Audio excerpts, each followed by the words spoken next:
Welcome to the Young and Pruitt podcast. This and every episode of the Young and Pruitt podcast is brought to you by youngandpruitt.com. If you haven't been over there, go ahead and take a look at it. There's some other podcasts up there up until now. Layla's Drive blog is now on there. So just check it out. You never know what you might find on there. Today, we have Lorin Ranier. And the more that I learned about this guy before he came on, honestly, I started to get a little bit nervous, and then I kind of got embarrassed that I didn't know more about you before having you on. So you're third generation in the sport, going back all the way back to the beginning, really? I am. My grandfather, H.B. Ranier, was he was in the construction business, pipelining business, coal business in eastern Kentucky. Mm-hmm. And he actually owned a car dealership in the late 40s, early 50s. And I don't really know the whole story of how he actually got started in racing, who actually got him going, but he got into it and was doing it on a local level, all as an owner.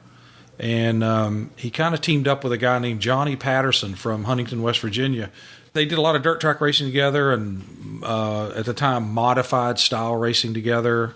And they made some early starts in the Cup Series in 1952, and actually finished second in the Southern 500 in 1952. To actually Fawny Flock won the race.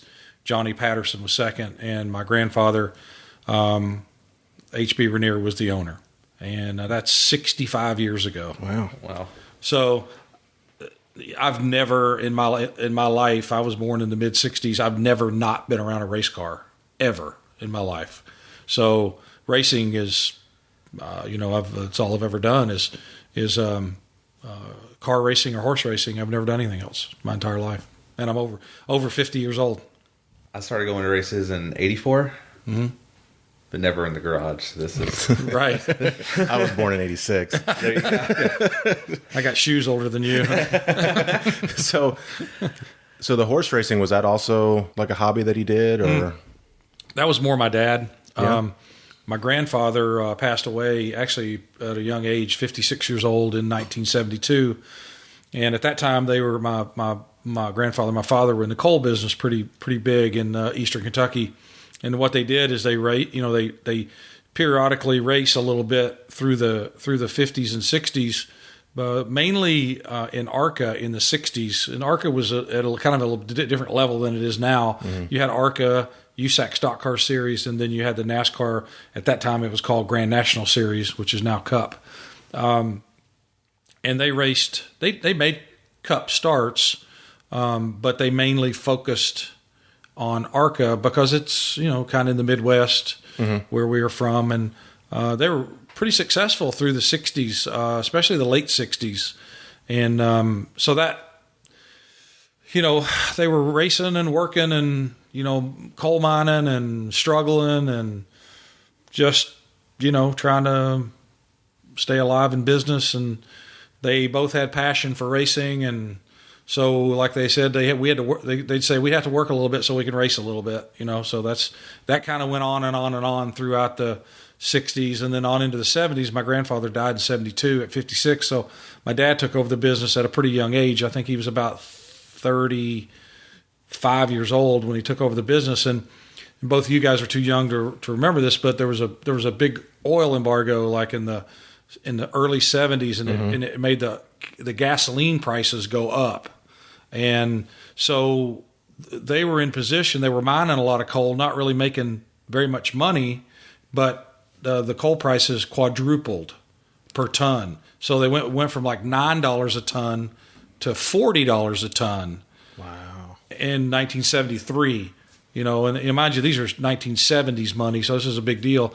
And so my dad made some money from 73 up until like 77, and he sold the coal company to a larger conglomerate. Mm-hmm. And that's kind of when he said, "We're going racing big time."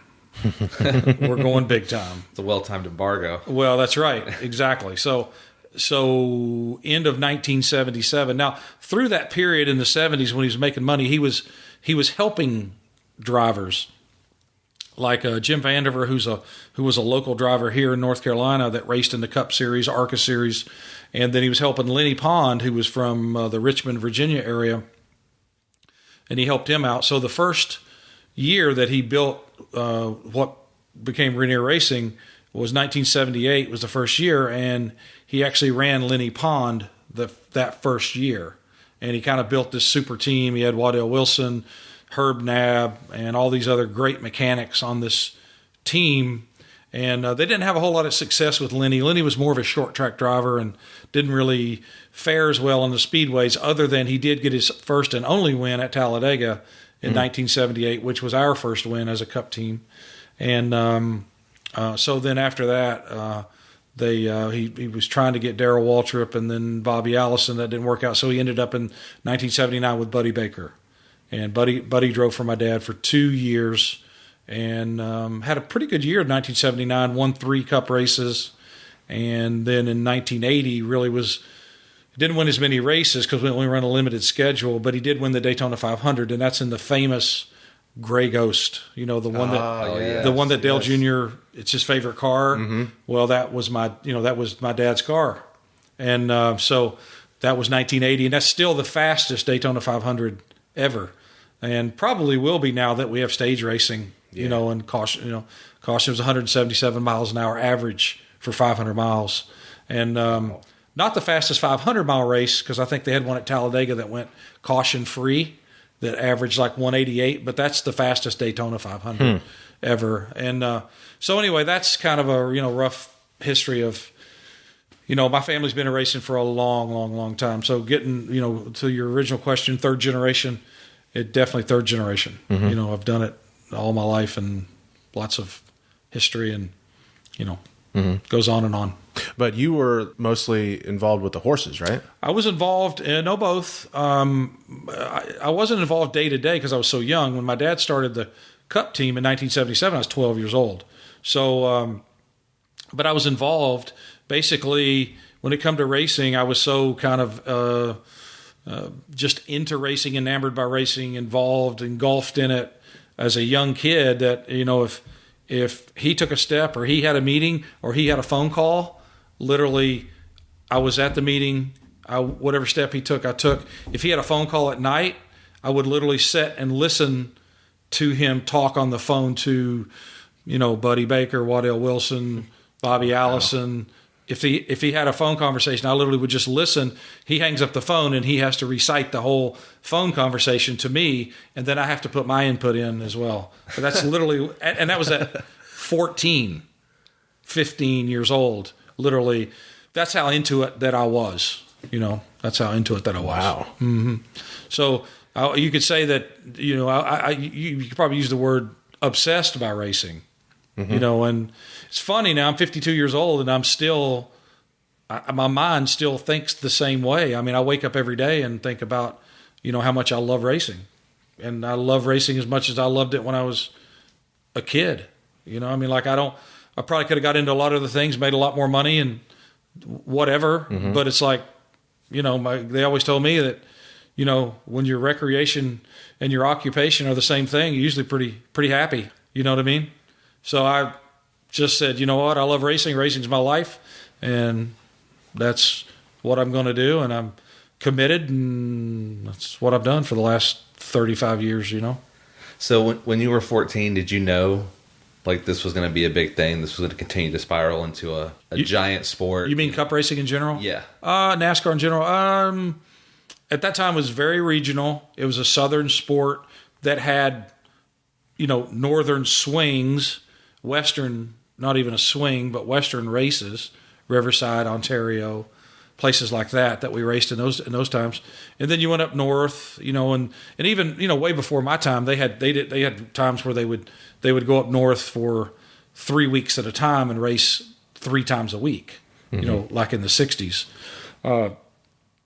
At 14, did I know that it was going to be, on national television every week? No, I mean, you honestly didn't think that. But I can tell you one thing. the cool factor was really high at that point. Meaning, these guys, if you looked at those guys at that point, these guys are rodeo riders, man. Oh yeah. I mean, these guys are Absolutely. these are bull riders. When you looked at Cale Yarborough and Bobby Allison and later Dale Earnhardt and those guys, I mean David Pearson, I mean they were badasses. Period. I mean, not taking anything away from the drivers today, but you're talking about a whole different mentality. These guys were men, and they were just badasses. And it was a very cool sport. It was more cult like, I would think. Had a cult following because all the races weren't on TV. If you wanted to go to a race, you had to or see a race, you had to go to a race, experience it. Yeah, it was just a cool thing. That's all I can say about it. It's so refined now with the sponsors and the TV and all the things that you do, and everything is so just refined. But in that era, it was raw. It was a raw sport, and I'm trying to maybe compare it to something today, but I can't really. I mean, more like rodeo. More like if you go watch bull riders, that's raw. I mean, you're riding that son of a gun, and that's what you're doing. Yeah, I mean, they were going 200 miles an hour in cars that I wouldn't feel safe driving to the grocery store. Absolutely. When you look at the safety that they had, I mean, it was like, you know what? Strap us in. They got the open face helmet, the bubble goggles, and that's about it, man. No head restraint. I mean, No headrest. No headrest. No neck. I mean, just like you're just doing it, man. And then honestly, don't get me wrong, I love the sport today, but it was a little bit. There just was a little bit more to it, meaning the unknown of it, the danger of it, the rawness of it. I keep going back to the word raw. It was just a raw sport. When do you think that rawness kind of went away? I think more in the 90s, probably, as the corporate sponsors really started to roll in.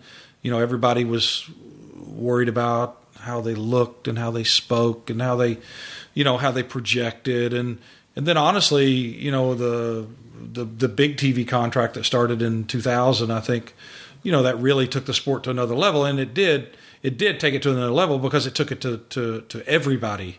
Everybody could tune in on Fox or NBC or ESPN or wherever it was, and it was on a channel that everybody had. Now we've gotten away from that a little bit, and it's probably hurt us. But yeah, it's just lost a little of what it had. I think, to me, the 80s, probably the 70s and the 80s were the true, like I don't want to say sweet spot of the sport, but it was on the uprise, but it wasn't too big yet. It was just. It still had that raw feel to it, and I really like that. And if you notice, Dale Jr. was always into that era as well. Of course, that's when his dad came through as well, so that's probably part of it too. But it just had something at that time that was just different than today. And the cars looked like stock cars. They looked like the car that you drove on the street. And I think that was a big deal because you had diehard Chevy fans, diehard Ford fans, and then you had diehard driver fans. I mean, there was you couldn't be a Richard Petty fan and a Bobby Allison fan. That's not possible. It's not. Like Duke and Carolina today. Absolutely, yeah. You can't pull for Duke and Carolina. There's no way. And and mind you, I'm from Kentucky, so I don't like either one of them.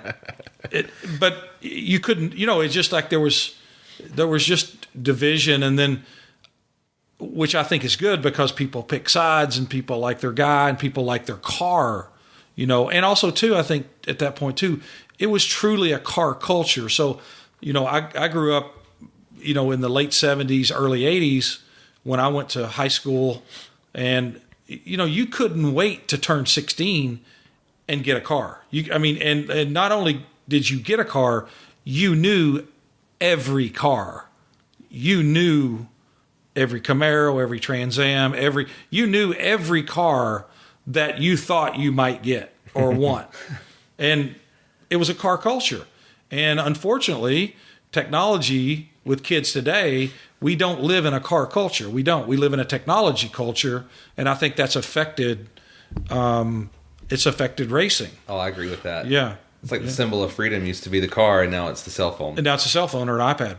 But do you see it with the muscle cars coming back and Monster starting to be involved more with the sport? Do you see that rawness starting to slowly come back? It is, but the problem is, I think, the technology has just, and the reason I say this, I have 2 young sons, 13 and 9, and they're not really into cars.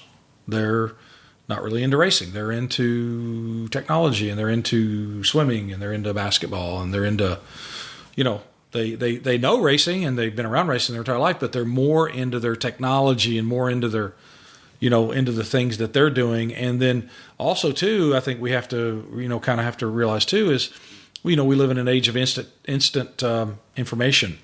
And if you wanted to know what was going on in a race 30 years ago, you watched the damn race. Yeah. Okay. Now Read Twitter. Yeah. Read Twitter, go to the NASCAR app, go wherever you want to go, and you can find out what's going on and still go out and, do whatever else you want to do on a Sunday afternoon. I mean, all those things factor in, I mean, if you want to go fishing Sunday afternoon and still keep up with the race, you can do that. Before, that was impossible. You had to watch the race. So, those things factor in, and the thing is, we can never go back. So we have to play in what we have now. And I think, I have to give NASCAR credit. They are really trying to find their spot with this whole, technology era that we're in. And it's tough. It's a tough deal. They were like a late bloomer to it. They had that strange media deal where Turner from TNT, Ted Turner, owned the online rights to NASCAR for years. NASCAR.com. NASCAR.com, and it kind of screwed up how, like every other sport had, jumped into it and immersed and had, a good 5 or 6 years before NASCAR could even touch it legally. Wow. Yeah. So it kind of put us a little bit behind the curve. That's a fact. That was a big deal. They were kind of antiquated with what they had to work with because of Turner having the rights to NASCAR.com. So, yeah, it definitely hurt us a little bit. I think that they need to get a better way of tracking all of that stuff. I agree, because the thing is, I think people are watching, and I think people are paying attention. They're just not glued to the TV set. Yeah. And, how do you get numbers on that? I don't know how that works. I mean, there's no way to check if you check Twitter to see how the race was going. Yeah. There's no way to check. There's no way. I mean, I guess if you liked it or something or retweeted it or something maybe, but there's no real way to say how many eyeballs are actually following the race. Maybe not watching the race, but following the race. And you know what? There is value to that. Absolutely. So I don't know. You can attach logos. You can attach small, things. I mean, you can do it. But just the fact that they're following is important, because that means that at a later date they will watch something. Yeah. So I don't know. I mean, that's not my realm of the business, but I think about it every day. And because you always want to kind of stay ahead of the curve and all that kind of thing. So, I do think about it. But. Yeah, I mean, I don't think that it's a product problem. I think the problem is more in just the society and the generation that we have. The cost of actually going to a race, like you could sleep in your car and still spend $500. It's crazy. Yeah, it's crazy. And there's nothing that they can do to control that. Nothing they can do. So the only thing that they can do is get their income from some other way and really scale back on their pricing and their vendors and. The whole model is going to have to change, and when this big TV contract expires, that'll be a game changer. Yeah, that'll change the whole. But that's in 6 years? Oh yeah, 24. I mean, who knows what's going to be the thing? Right. That's true. Yeah, that's true. Whatever the thing is now could change easily by December. Yeah, you just never know who's going to pop out with something or a new idea, or what tech company or monitoring company is going to say. Yeah, I mean, because figured out the way. This could be on Amazon Prime. It might not even Thursday be. Night Football is now. Yeah, exactly. It might not even be on NBC, ESPN. That's true.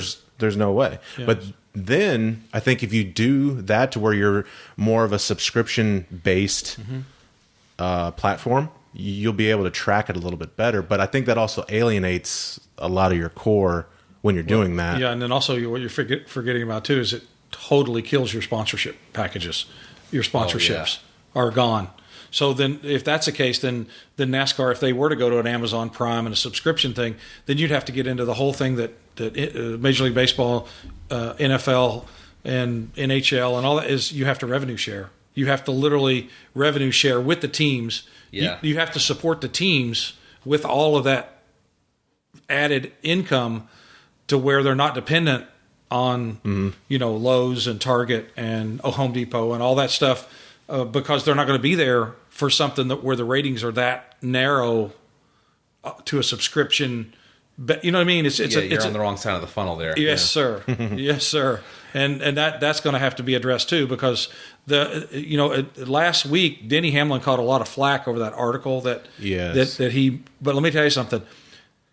I don't particularly agree with him about the drivers' pay. I think they get paid very well. I think that owners are the ones that are on the wrong side of the percentages. The tracks get 65%, NASCAR gets 10%, and the owners get 25. Mm-hmm. That 65 is too big to me, and I think that's really killing the teams. Again, it goes back to where something you've got to come up with some sort of a model that you revenue share with the teams. I don't know how that model looks, but each number in the top 36 gets X number of dollars per year to subsidize the race program. I don't know. I mean, again, that's not my end of the business. I think about it. I don't know it. Well, it certainly does work in the other sports because, I mean, you can be Cleveland Browns and have a losing season after losing season, and your franchise is still worth billions of dollars. Absolutely. And grows. Which I think with the RTA and the medallions that NASCAR is doing, I think that they're trying to get to where they're doing that. I get that, but they're not nearly close enough. It's not like the car count shows you that it's not even close. That's the problem, And then what you're having too is not only the car count but the quality car count. Yeah. That's your issue too.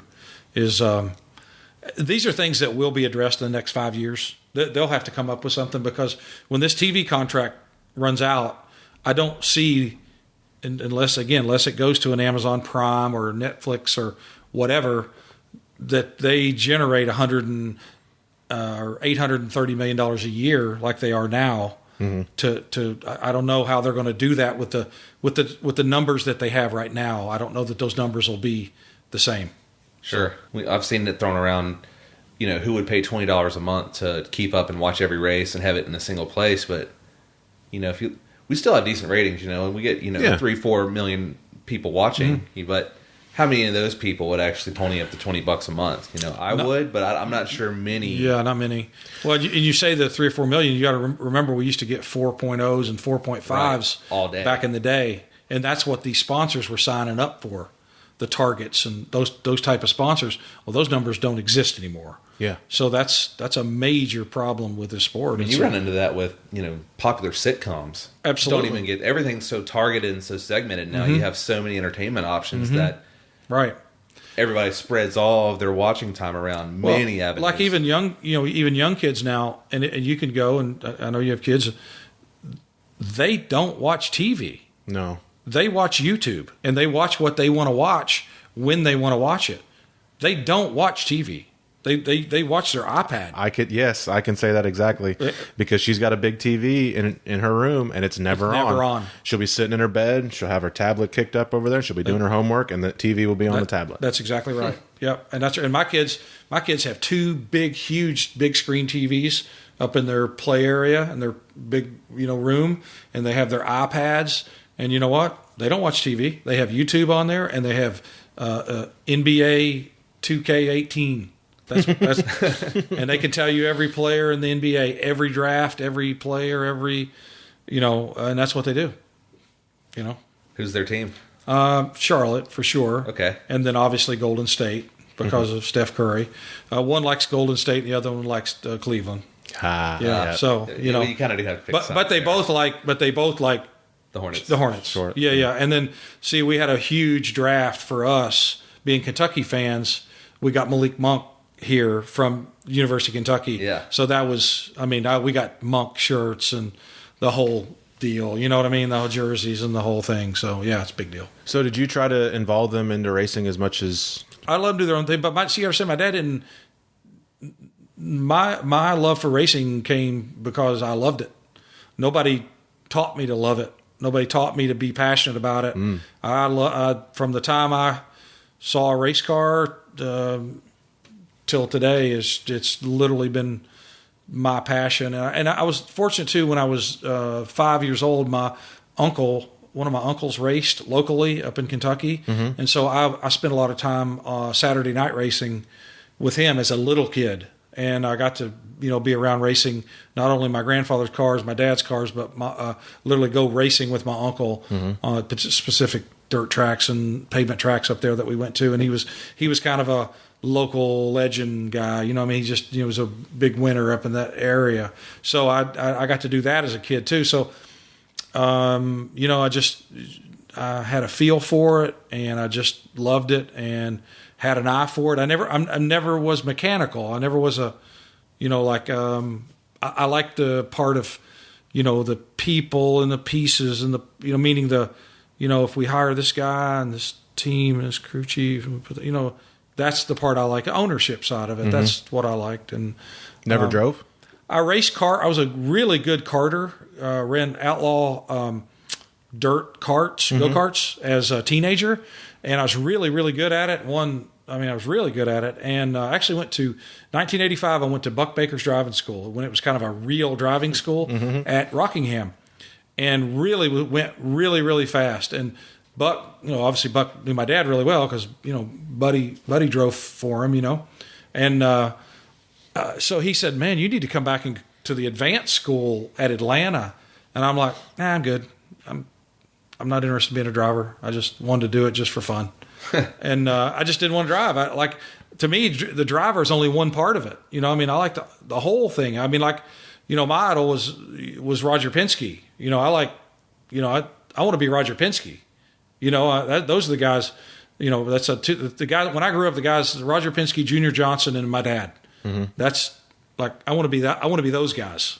So was it that coaching and that organization? Was that kind of what drew you to spotting?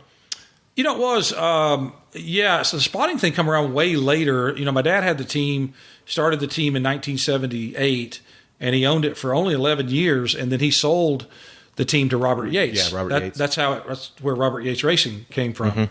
And Robert was the team manager and the engine builder for my dad. And my dad unfortunately got back in the coal business and had a really tough time financially, and ended up having to sell the horse farm, the race team, basically changed my life.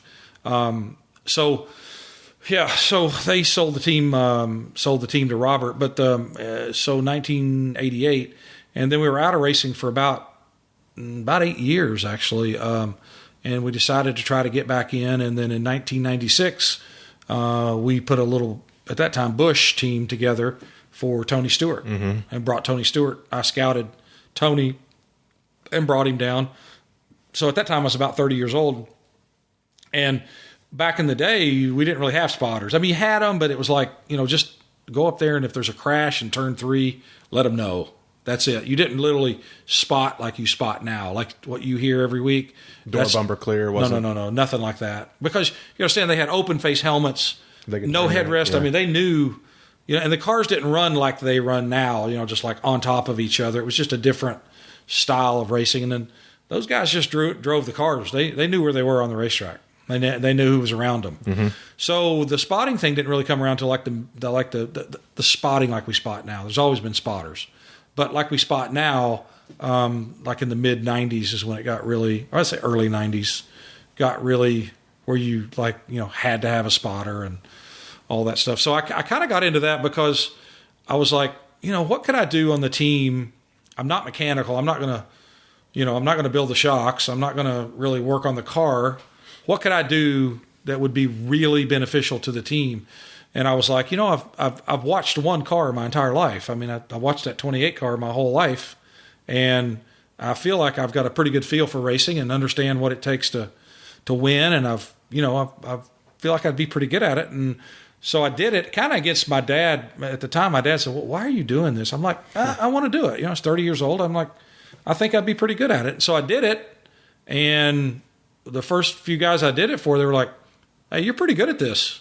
You're pretty good, So that, it's kind of one thing led to another. I spotted for Tony, and then really kind of my big break came with Jerry Nadeau. He drove for Bill Elliott back in 1998, and he needed a spotter. He went through like 5 guys in 8 races or something. Just couldn't find anybody that would work for him, and so I went and did Martinsville in 1998, and I really never had done a full Cup deal at that time, just a few races here and there.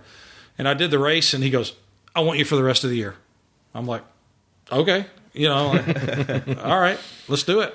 So I did that for a couple of months, and then at that time, Bill Elliott owned the team. He had his team. You guys may not remember this, but he had his team, which was sponsored by McDonald's, number 94. Then he had this team sponsored by First Plus Financial, number 13. And so it was about, I think it was sometime in August or September, Bill's wife comes up to me, and she says, I don't want you spotting for Jerry Nadeau anymore. I'm like, why? What'd I do? She goes, you're too good. You got a spot for Bill. so I started spotting for Bill Elliott. And so then, you're spotting for the Awesome Bill, the most popular driver. So that automatically puts you on another level. And this was 98. And again, like Bill goes, man, you're pretty good at this. You know what I mean? I'm like, okay, I'm literally just doing what comes natural.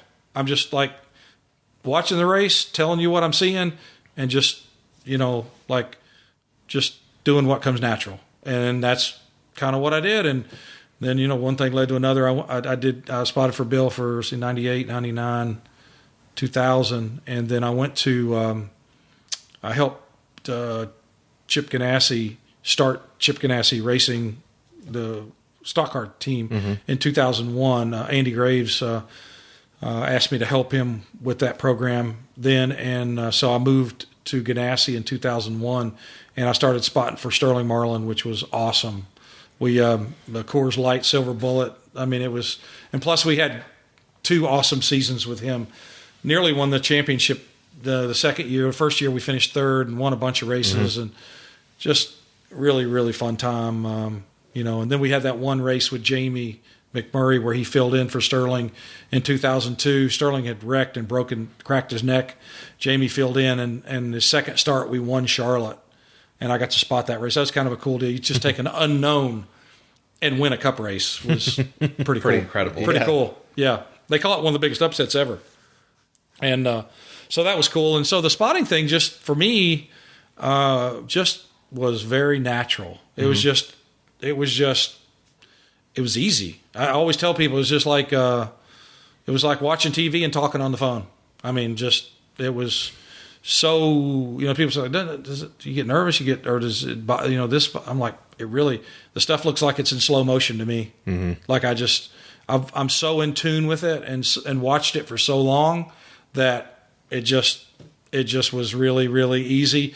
And the good thing is you always get kind of affirmation from the guys you worked with, because during that time in 2000, 2001, so one year I was working for Bill, 1 year Sterling, I was spotting for this little Bush driver named Jimmy Johnson. Yeah. And so I was coaching him. He was just coming through from ASA racing, short track racing, into the Bush Series for 2 seasons, and I got to work with him and kind of coach him and how to do this. And he's always given me a lot of credit for being one of the guys that really helped him learn how to do this.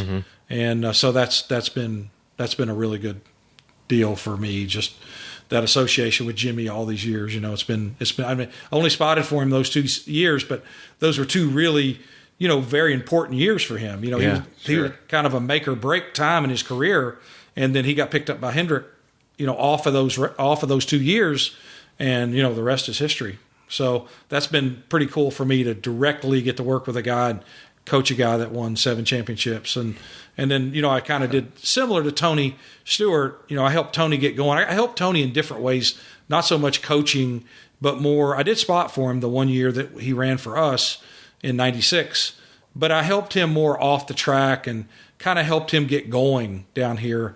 And we ended up selling this contract to Joe Gibbs. That's how he ended up at Joe Gibbs Racing in 1999.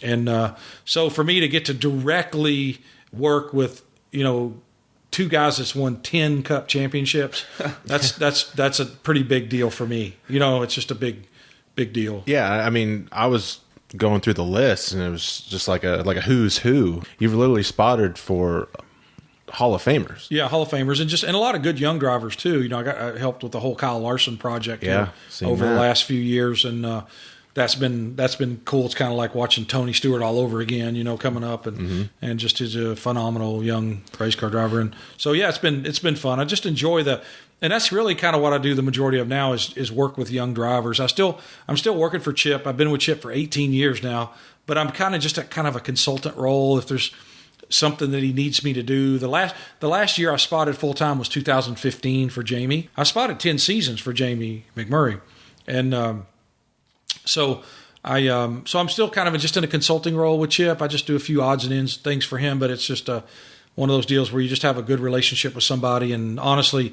Chip, as far as I'm concerned, he's family to me. I mean, I've been there so long. It's just, he's just family. So, I'm like, whatever you need me to do, I'll do. You know what I mean? What project we need to work on, we'll go do it. So I do that, and then I do away from that, I do a lot of help with a lot of young drivers coming up, and that's really that's really my sweet spot, is to take these guys that are at lower levels and kind of put their programs together, and make sure they're doing the right things. And some of it's scouting, but more of it is it's more development is what it is. You're taking a kid that's got hopefully a lot of talent and molding them into what they need to be, because I know what they need to be to go to that next level. So that's I focus on that mostly now. So did you see a lot of similarities in all those drivers? Tony, Johnson, Larson, or was it just? No, are you looking for like one thing? No, I get that. I get asked that question. Almost daily. No, they're all guys are individuals. It's just like saying, it'd be like comparing Joe Montana to Dan Marino. I mean, they're really nothing alike. If you can play, you can play. If you can drive, you can drive. It's kind of like, I call it, it's kind of like you got it or you don't have it. I mean, I learned in horse racing that they set up there, it's like great racehorses are not made, they're born. That's inside of you. It's like when you always hear in any sort of athletics, football or basketball or baseball, you can't give somebody heart. Yeah. They either have it, want it or not. They have it or they don't. And it's kind of like the feeling of racing. It's like, you either have that thing, whatever that is. It's talent, feel, desire, all those different things, or you don't. Or you have it at a different level, or I don't know. There's no. It's funny how it is something, but you can't. Yeah, you can't put your finger on it. Yeah, you can't touch it. You know it when you see it, but you can't describe it. It's intangible. You can't touch it. There's no way to. It's just they have it or they don't have it. Mm-hmm. And you never really know. You think or you feel like you have an idea that this particular person could be a cup level driver or cup level winner or champion or whatever it may be, but you really don't know. So, I just try to take, the best guys that I'm around and put them in the best environment and, and hope they do the best. Another give horse, them the opportunity to succeed. To succeed, exactly. It's funny. They always say in horse racing, in the breeding business, how they breed racehorses, they say, what's your style? What's your how do you breed the horses as far as what you're trying to achieve, you know what I mean? Or, and the guys that are really good at it, they said, we breed the best to the best and hope for the best. And, you know what I mean? Essentially the That's secret. that's really what you're doing. You're taking the best guy, you try to put him in the best environment, and then you just hope that he's that guy. You know, I mean, I really don't overcomplicate it. You know what I mean? That's really how I work. You know? But I think that your ability to read the drivers also helps you being a spotter, because you can see their tendencies. You can read them really good, and then you can give them the information that they need. Right. And I kind of know when I work with somebody, kind of with a situation comes up, I kind of know where they're going to go. I know about what they're going to do just by knowing the drivers and understanding their kind of mentality, how they race. And, it's kind of say, the guys that are going to stick it in there and the guys that are not, You just know that by working with them and understanding them. And again, it's no different than like when guys watch film and football. They read tendencies is what they do, and I think I pick up on that. Yeah, I mean, just like when we're watching film, we can circle. I'm doing this, I'm doing that. This is where it's at, or this is where it's not at. Right, and you can see if you watch enough film on a guy, you pretty much know what he's going to do. Yeah, and I mean, you're standing up there on top for 500 miles. You're seeing everything every week. Yeah, every practice, So you. Oh yeah. Every practice, right, qualifying, all that stuff. So you're. So sometimes, that's part of it. It's a big part of it. So what are the most important things that you try to do as a spotter? Because I know try not to get too excited or. Well, yeah, you obviously do that. The first thing you always got to remember, the spotter role came into the sport for safety. That's the first thing is safety. It's always safety, meaning like if there's a wreck, you got to let them know. If there's something on the racetrack, you got to let them know. If there's, that's the most important thing. So it's literally like the crash spotter or the wreck spotter or the, hey, there's a bumper lane. That's how it started. You're not literally spotting inside, outside. You were saying, hey, there's something over there. Watch out. That's how it started. Yeah. Now it's evolved into this, now you've evolved into a offensive coordinator in football. That's what's evolved into. It was just a safety device, but now you're telling the coach on Channel 2 here, the crew chief, what you're seeing, which is helping him make a certain decision on pitting or adjustments or what the track's doing or any of that stuff. And then obviously you're still spotting in inside, outside, clear. Where's this guy running? What's he doing? How does my line look? Do you think I need to be doing this? Do you think I need to be doing that? You get into all of that as well. But, you've turned into an offensive coordinator is what you've turned into. What a great way to describe that. Yeah. That's what you're doing now. Before you were a traffic cop, right? Saying where the problems are, you know what I mean? And now it's just changed. But the whole sport's evolved that way. All it is refinement. The cars have. I mean, it's just refined. And, which that's evolution. I mean, that's how things go. I know that we can use you on the pit stop side by telling us what it looks like the other cars are going to do. Hey, is there sign out? Hey, are there tires on the wall? Did he take 2? Yeah. Did he take 4? Yeah. I mean, I've done that for 20 years. Right. Absolutely. Yeah. I mean, it's like, and then also too, when you're at some of those places where fall off is really big and say you're in pit stall 3, right? Yeah. And you said, 11's on pit road now. And he's a straightaway ahead of you. Then you know what? Crew chief says, pit now. Yep. You know what I mean? Or the leader's on pit road and you're within 4 seconds of getting lapped, right? Well, you can't run 2 more laps at 2 seconds fall off. Or when you do pit, you come out, the leader's going to be here and you're going to be here. Yeah. Where if you pit now, the leader will be here and you'll be here. Yeah. So that. I mean, that's every week. I mean, I'm sure Coleman's doing that right now with what you guys are doing. Yep. So I know Coleman well. So, I like those are big deals because one lap, especially at a 2-second drop off at Darlington, I mean, it's like you've got to pit now. You've got to pit now or we will lose a lap. Yeah, well, even last Sunday, who's coming, who's not coming? Hey, all the RCR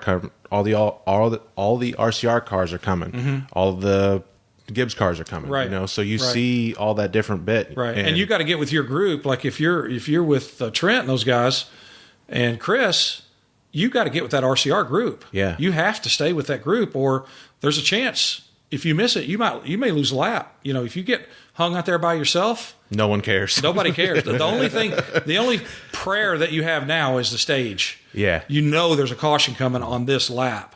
That's the only thing. Where before, if it happened, because it was really critical before, that we might go 100 laps green at Talladega. You don't know, and you cannot. You had to stay wedged up in that group. You had to be wedged in that draft. You get hung out to the back of that draft, 15, 20 car lengths, over. Day's done. Wait for him to come back around. Yeah. Or pray for a caution, because that's the only shot you got. Mm-hmm. And now with those stages, it's changed that style of racing so much that you got guys pitting, right in the big group, and they're trying to get down to pit road. They might be on the outside and they got to get to the inside. And now you see a lot of the accidents and the crashes happen. Well, you saw one this week with Jamie. Yeah. Yeah. I mean, he tried to go from the middle lane to the bottom lane, and it wasn't there. And then for whatever reason, the car behind him didn't know he was pitting. Yeah. And just ran over him. So how much communication are you doing with the other spotters? I'm screaming. Yeah. Literally.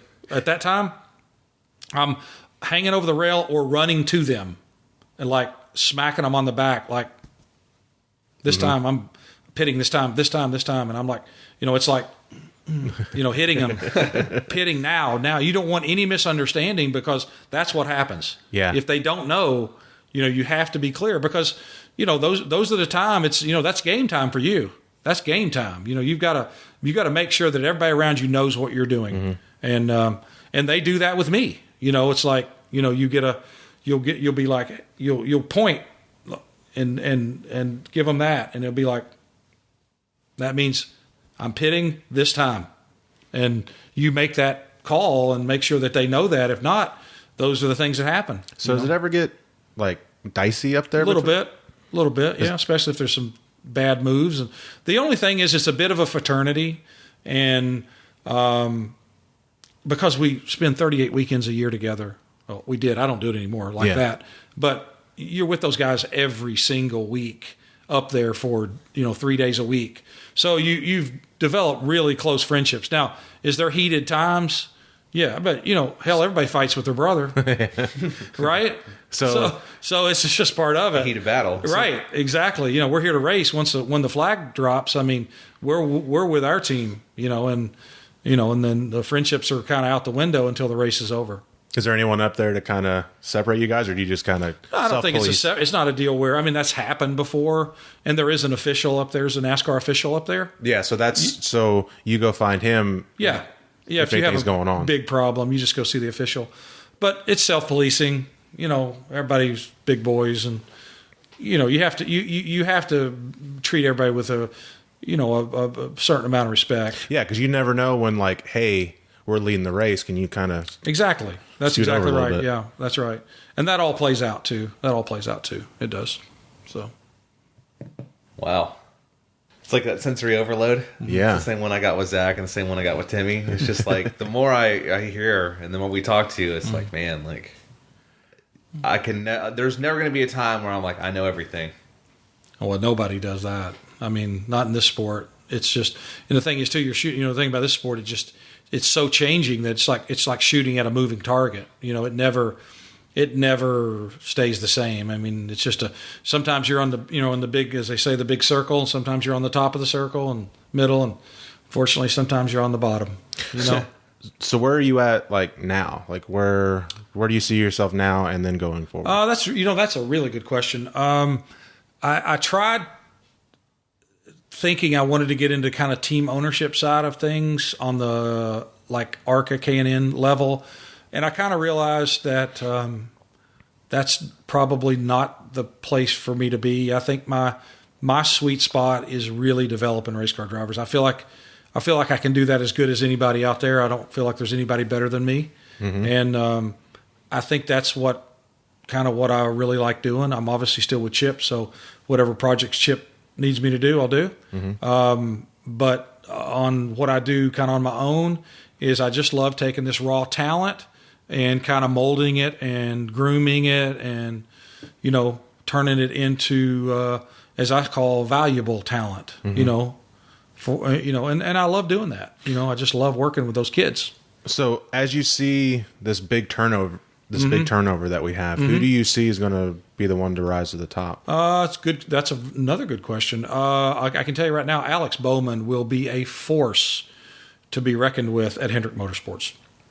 You can mark it down. I said it today. Ian said that too. Yes, he will be a force. And you saw he did one race for Ganassi. Knocking the dust or the rust off. I mean, wore him out. That's off the couch. Yeah. It's like, now. Well, I mean, he was, one corner away from winning Phoenix last year. He was, yeah. If Kyle wouldn't have forced the issue absolutely and made him block, he would have won that race. He'd have won that race. So, yeah, he's going to be a major force to be reckoned with.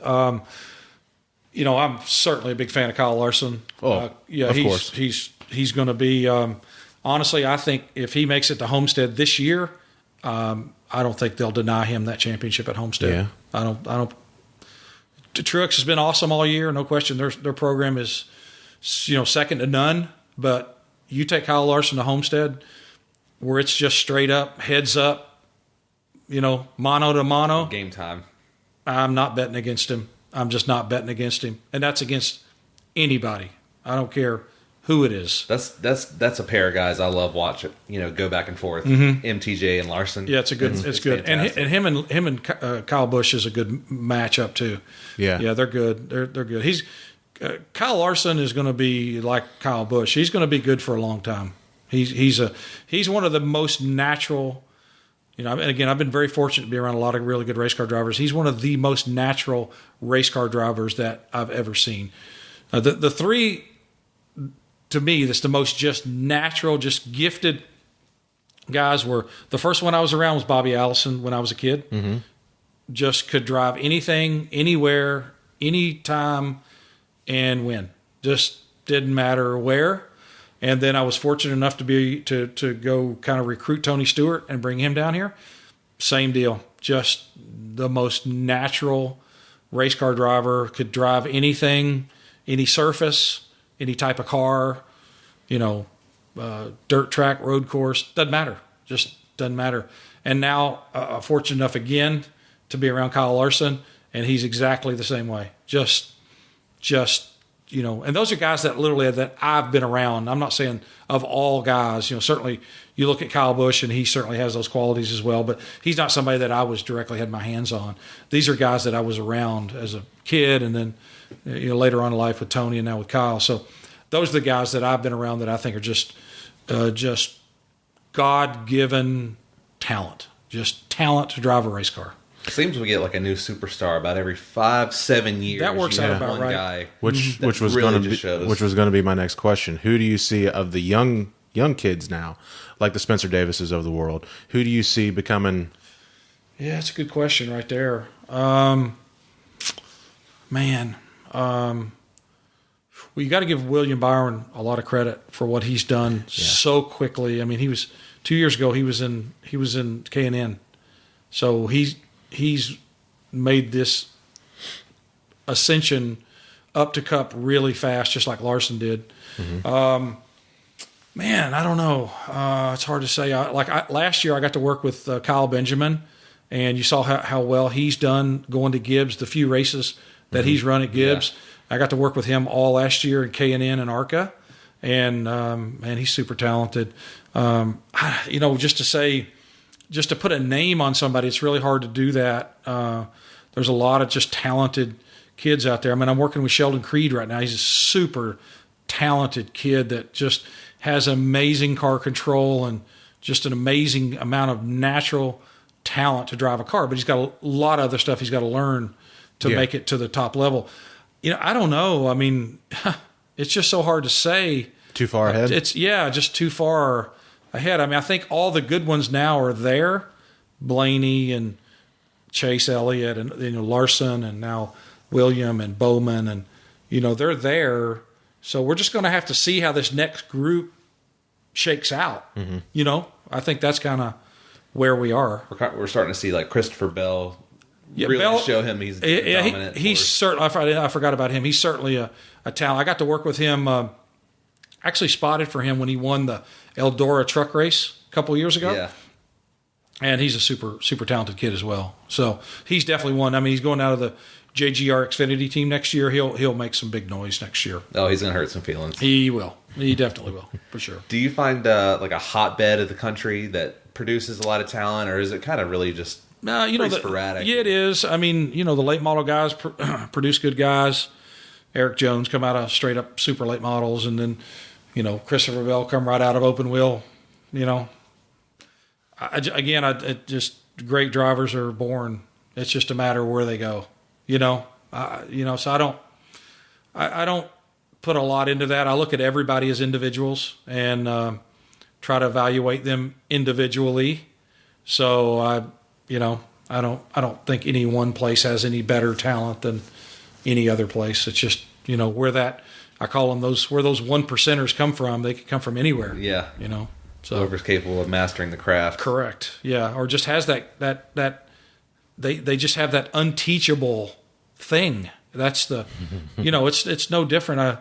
I'll never forget one time, I did an interview one time with Sanjay Gupta, believe it or not, on CNN. This was like 2005. I didn't know who he was.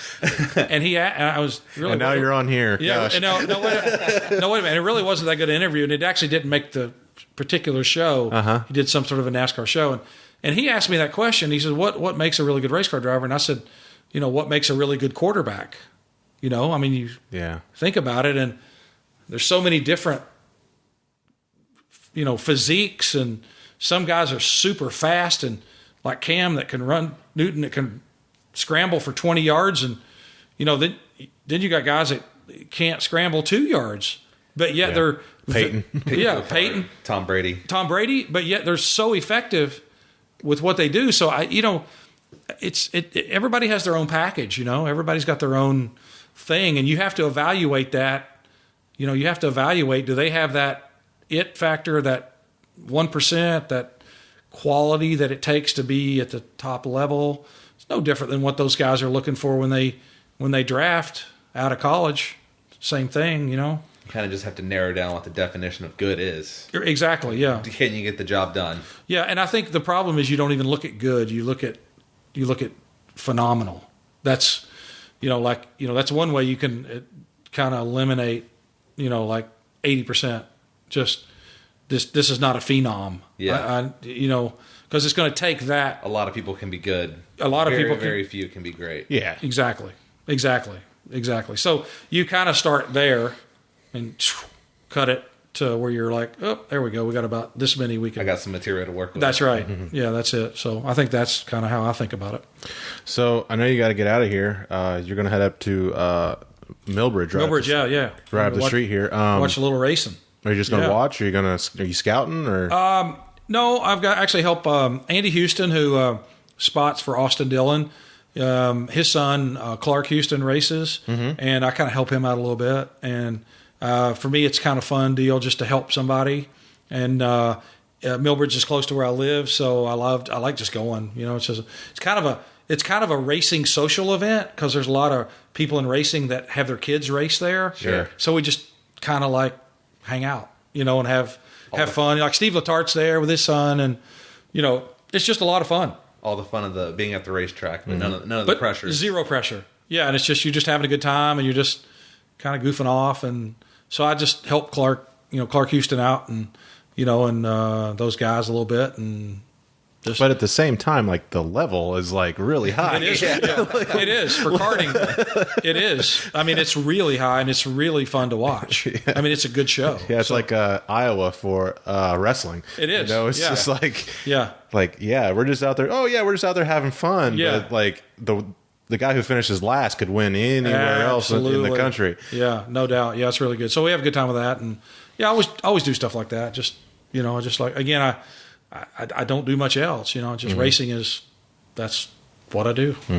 That's it. Well, I mean, if you want to come back, more than likely, please. Anytime. Yeah, please come back. We've honestly just scratched the surface. I mean, there's all kinds of stuff that could be talked about with Ranier Racing with my dad's stuff back in the 80s, and then there's tons of stuff to talk about. So if you want me back, be glad to. Absolutely. Great. Absolutely. Please come Awesome. back. If anyone wants to get a hold of you on social media, how On Facebook, just put my name, Lorin Ranier in, and then I'm on Lorin. Yeah, LORINRANIER, and then on Twitter, I'm at Lorin Ranier, and then on Instagram, I think I'm the same, either at Ranier Racing. I don't even remember. Be honest with you. That's fine. Honestly, just search. Honestly, search yeah. the If name, you just you'll put my find name it. in, you'll find. Yeah, I don't see too many other. Yeah, there's nobody with that name. Lorin Raniers being out there. No. So, but hey, I definitely appreciate you coming on. Yeah, thank you very much. Yeah, I hope everyone really enjoyed listening to this, and can't wait to have you back again. So, this is kind of a short one, so we're just going to cut it off. You can find me at JackmanZach on Twitter and Instagram. You can follow me at Tall Guy Turbo. That was terrible. On Twitter and Instagram. On Twitter and Instagram. And you can follow the podcast at Young and Pruitt, also on Twitter and Instagram, and www.youngandpruitt.com. So for Lorin Ranier, for us, we're out.